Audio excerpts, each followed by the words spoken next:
Assalamualaikum warahmatullahi wabarakatuh. Minggu kemarin kita sudah membahas tentang persegi panjang dan persegi. Nah, sekarang kita akan membahas belah ketupat dan layang-layang. Nah, sekarang kita perhatikan gambar di bawah ini. Nama bangun datar di atas adalah belah ketupat ABCD. Memiliki 4 sisi yang sama panjang, yaitu sisi AB sama dengan sisi DC, sama dengan sisi AD, sama dengan sisi CB. Sudut yang berhadapan sama besar, yaitu sudut ADC sama dengan sudut ABC, dan sudut DAB sama dengan sudut DCB. Nah, belah ketupat dan persegi itu berbeda. Kenapa? Karena kalau persegi atau persegi panjang itu sudutnya itu selalu 90 derajat. Tetapi kalau dia belah ketupat itu tidak harus 90 derajat. Tapi sudut yang berhadapan itu pasti sama. Tuh. Nah, kemudian diagonalnya saling berpotongan sama panjang, yaitu diagonal AC berpotongan dengan diagonal BD. Nah, berpotongannya ini tegak lurus. Nah, mempunyai dua simetri lipat.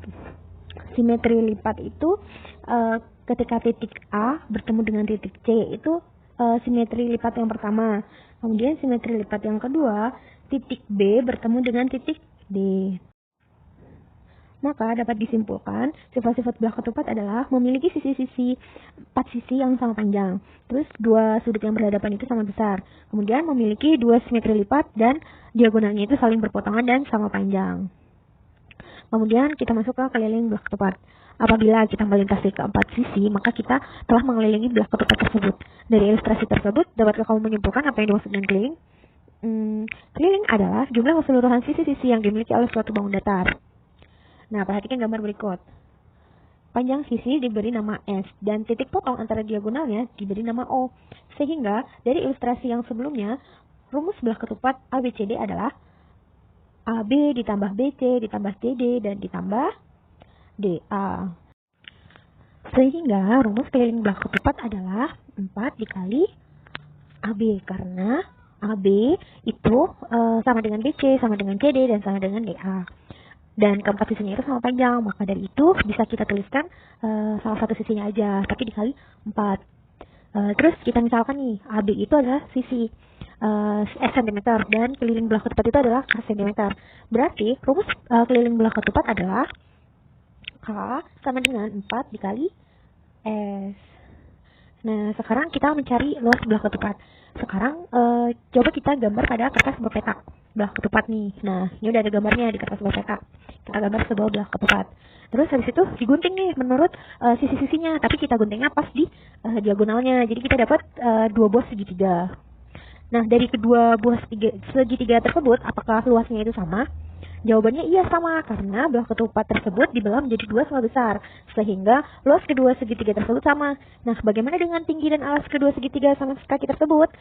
Tinggi dan alas segitiga tersebut juga sama, karena di belahnya itu atau diguntingnya itu sama besar. Gitu.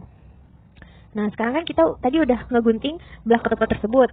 Tadi kan belah ketupat ABCD. Nah, jadi kita dapat segitiga ADC sama segitiga ABC. Nah, tadi kan diagonalnya itu kan AC dan BD. Karena BD itu dibelah menjadi dua, jadi segitiga yang pertama itu mempunyai tingginya itu setengah BD.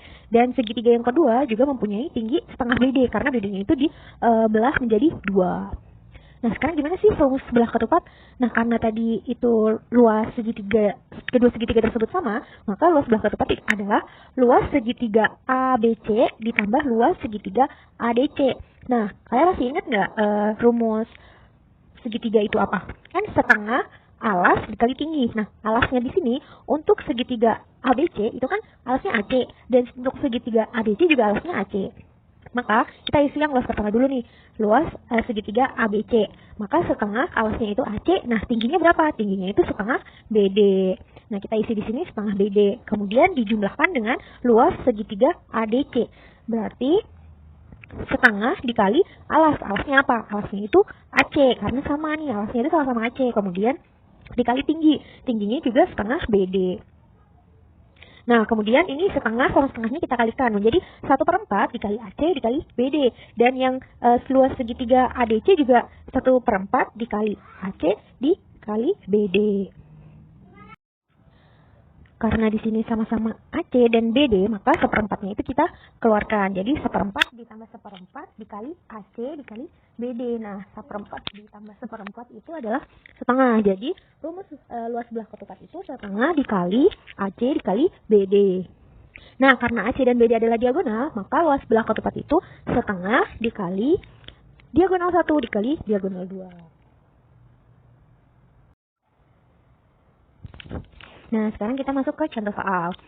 PQRS adalah belah ketupat dengan diagonal PR itu sama dengan 6 satuan panjang dan QS itu 8 satuan panjang. Dan PQ adalah 5 satuan panjang. Hitunglah luas daerah dan keliling belah ketupat tersebut.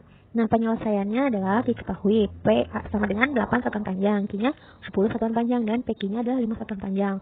Ditanyanya adalah luas daerah dan keliling belah ketupat PQRS. Nah, tadi kan kita udah mencari rumus keliling itu kan 4 dikali sisi. Nah, di sini sisinya itu yang diketahui adalah sisi PQ. Karena semua sisi belah ketupat itu sama, maka 4 dikali PQ sama dengan 4 dikali 5, yaitu 20. Kemudian, kita udah dapat nih kelilingnya itu 20 satuan panjang. Nah, sekarang kita mencari luas belah ketupat PQRS. Nah, tadi kan kita juga udah mencari rumus luas belah ketupat itu setengah dikali diagonal 1 dikali diagonal 2. Nah, di sini diagonal 1-nya adalah PR dan diagonal 2-nya itu adalah QS. Sehingga rumusnya adalah setengah dikali 8 dikali 10. Sehingga mendapatkan 40 satuan luas. Jadi, luas belah ketupat PQRS adalah 40 satuan luas dan keliling belah ketupat PQRS adalah 20 satuan panjang. Nah, sekarang kita masuk ke materi selanjutnya, yaitu perhatikan gambar di bawah ini. Nama bangun datar di atas adalah layang-layang PQRS. Memiliki dua pasang sisi yang sejajar dan sama panjang, yaitu sisi PQ sama dengan sisi QR dan sisi PS sama dengan sisi SR. Nah, ini mempunyai sudut yang berhadapan sama besar. Tapi cuma satu pasang saja sudut yang sama besar, yaitu sudut SPQ dan sudut SRQ. Nah, kemudian diagonalnya saling berpotongan dan tegak lurus. Diagonalnya adalah diagonal QS berpotongan dengan diagonal PR. Nah, memiliki satu simetri lipat, yaitu titik P bertemu dengan titik R. Maka dapat disimpulkan sifat layang-layang adalah yang pertama, memiliki dua pasang sisi yang sama panjang.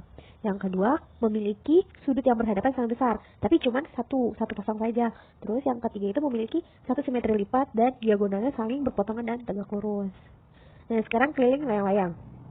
Dari kemarin kan kita udah bahas tuh keliling itu pengertiannya apa. Nah, sekarang kalau keliling layang-layang juga sama.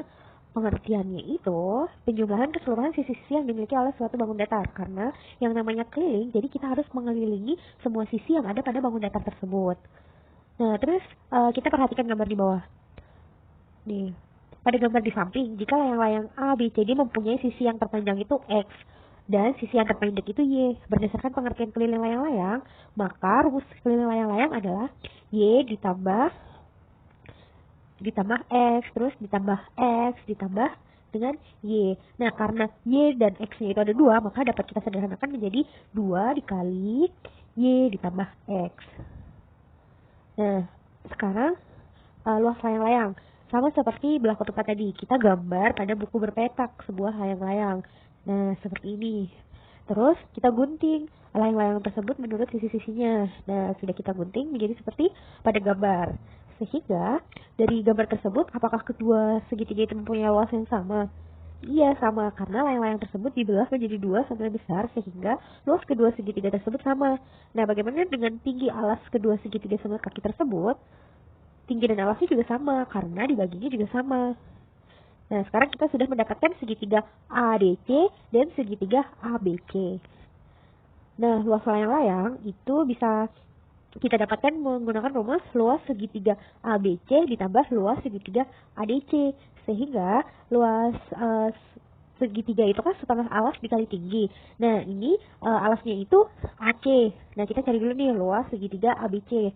Berarti setengah dikali AC. Nah, tingginya di sini berapa? Nah, di sini tingginya adalah OD. Dan luas segitiga ABC setengah dikali alasnya adalah AC dan tingginya adalah OB.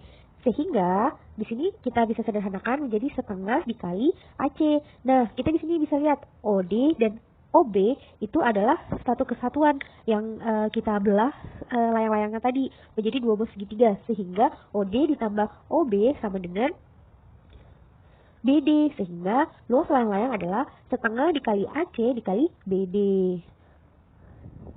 Karena AC dan BD adalah diagonal, maka luas layang-layang adalah setengah dikali diagonal 1 dikali diagonal 2. Nah, sekarang masuk ke contoh soal. Diketahui layang-layang KLMN dengan panjang KO itu 16 cm, LO 12 cm, dan MO 24 cm.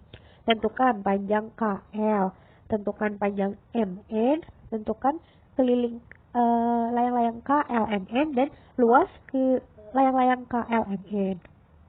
Nah, yang pertama itu kita tulis apa yang sudah diketahui dalam soal. Kemudian yang ditanya apa? Kemudian pertanyaan yang pertama itu kan tentukan KL. Nah, di sini kita bisa menggunakan teorema Pythagoras. Masih ingat kan cara menggunakan teorema Pythagoras seperti apa? Jadi KL kuadrat sama dengan KO kuadrat ditambah LO kuadrat. Kenapa dia seperti itu? Karena KL itu merupakan sisi miring. Dan di sini yang udah diketahui itu LO dan KO. Dan di sini itu terbentuk sebuah segitiga. Jadi kita bisa menggunakan teorema Pythagoras, yaitu segitiga KOL. Nah, lanjut ke yang harus kita cari. KL kuadrat itu sama dengan KO kuadrat ditambah LO kuadrat. Berarti KO-nya itu 16. 16 kuadrat ditambah LO-nya 12. Berarti 12 kuadrat sama dengan 256 ditambah 144. Berarti sama dengan 400. Karena KL itu masih kuadrat, jadi kita mencari KL-nya saja. Berarti harus diakarkan. Jadi KL sama dengan akar dari 400, yaitu sama dengan 20 cm. Nah, sekarang mencari MN. MN itu juga terbentuk sebuah segitiga, yaitu segitiga MON. Sehingga MN itu dapat kita cari menggunakan teorema Pythagoras juga. Karena dia merupakan sisi miring, berarti dia mencarinya dengan menjumlahkan kuadrat dari sisi-sisi lainnya, yaitu pada segitiga MOM. Berarti sama dengan NO kuadrat ditambah MO kuadrat sama dengan 12 kuadrat ditambah 24 kuadrat sama dengan 144 ditambah 575 sama dengan 720. Sehingga, itu harusnya MN. Berarti MN sama dengan akar dari 720, yaitu 12 akar 5. Nah, mencari bisa mendapatkan 12 akar 5 itu dari mana? Karena 720 itu perkalian dari 144 dikali 5, sehingga akar dari 144 itu adalah 12 dan akar 5 tetap akar 5. Jadi kita bisa mendapatkan 12 akar 5. Nah, sekarang kita bisa menghitung keliling layang-layang, yaitu KL ditambah LM ditambah MN ditambah KN sama dengan 20 ditambah 12 akar 5 ditambah 12 akar 5 ditambah 20, sehingga mendapatkan keliling 40 ditambah 24 akar 5. Nah, luasnya itu setengah dikali diagonal 1. Diagonal 1 itu KO ditambah OM, berarti 16 ditambah 24, sehingga mendapatkan 40. Dan diagonal keduanya itu LO ditambah ON, yaitu 12 cm ditambah 12 cm. Berarti setengah dikali 40 cm dikali 24 cm, yaitu 480 cm kuadrat. Nah, sekian materi pada minggu ini. Jangan lupa kerjakan tugas yang ada pada Edmodo dan kirim jawabannya ke Edmodo sebelum pukul 2. Terima kasih.